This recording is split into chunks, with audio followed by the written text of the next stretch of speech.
Welcome to Cybersmart's Chatterbox series for parents. I'm Kelly. And I'm Cara. We've both been teachers in Australian schools and are now education advisors for the Cybersmart educational program. Cybersmart Chatterbox has been designed to help parents help their children and whole families to find out how to be cyber smart and how to use the internet safely. You can join the conversation and forum below. And today we're once again joined by our colleague Gretchen, who is our communications and social media expert. Hi there, Gretchen. Hi guys, it's great to be back and thanks for having me again. Well, as any parent would agree, the most basic instinct we have is to protect our kids in every possible way. And mostly, we would like to think we do a pretty good job of it while they're quite young.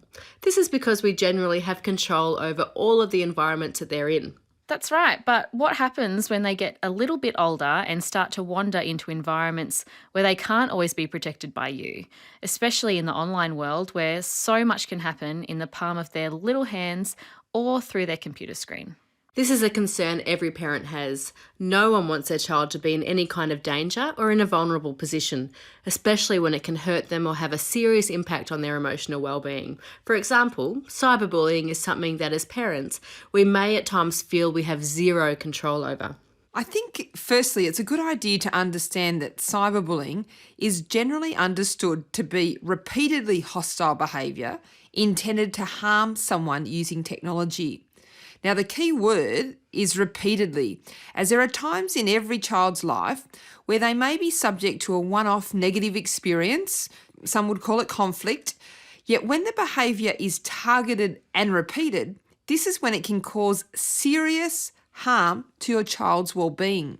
Absolutely, Kel. Some parents may impulsively remove the technology, social media and mobile phones from their child, and that may work as a short-term solution. But realistically, that's not really a viable option as the child will most likely find another device sooner or later. I think it is really much more powerful to teach your child how to navigate around cyberbullying behaviour safely.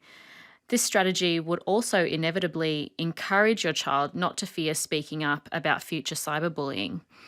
It is important that they understand it's not their fault and that they are being cyberbullied. Taking away the technology may encourage them to think that they've done something wrong when they really haven't. We actually receive a lot of inquiries, emails and phone calls from parents who want to know how they can protect and help their children in situations where they are subject to cyberbullying. So today we have decided to talk about the four main things every parent needs to know about cyberbullying. Firstly, it can happen in many different forms. Secondly, the signs you should look out for. And then how to keep a record of the cyberbullying.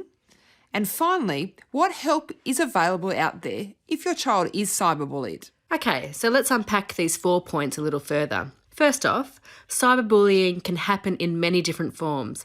I guess most of us might just envisage it to be a nasty text message or an inbox message on a social media site. Right, but realistically, that's only the tip of the iceberg, isn't it? Cyberbullying can be hurtful messages, images, or videos, but it can also be someone imitating your child online and humiliating them. It could be intentional exclusion of your child from social spaces online, or even spreading nasty online gossip about your child. Also remember that a one-off incident that ceases really quickly may not be classified as cyberbullying, as cyberbullying, and bullying of any kind for that matter, is generally defined as repeated behaviours.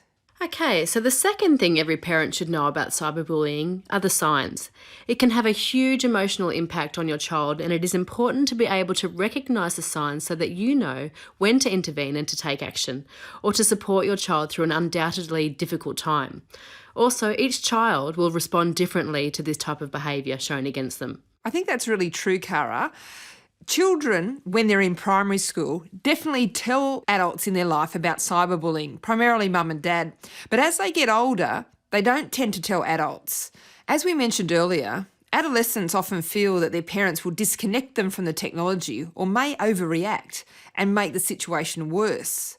Some signs that your child may be the target of cyberbullying would include things like if you're seeing changes in their personality, that they might be becoming more anxious, sad or withdrawn. They might be hiding their mobile phone when you walk into the room. If there's any unexpected changes in their friendship group, Or maybe a decline in their schoolwork. There could be changes in their sleeping patterns. Are they particularly tired in the morning? The avoidance of school or extracurricular activities. And sometimes there's the potential decline in physical health. If your child shows any of these signs, other worrying and out of character behaviour, tell them you are worried about them and want to help them.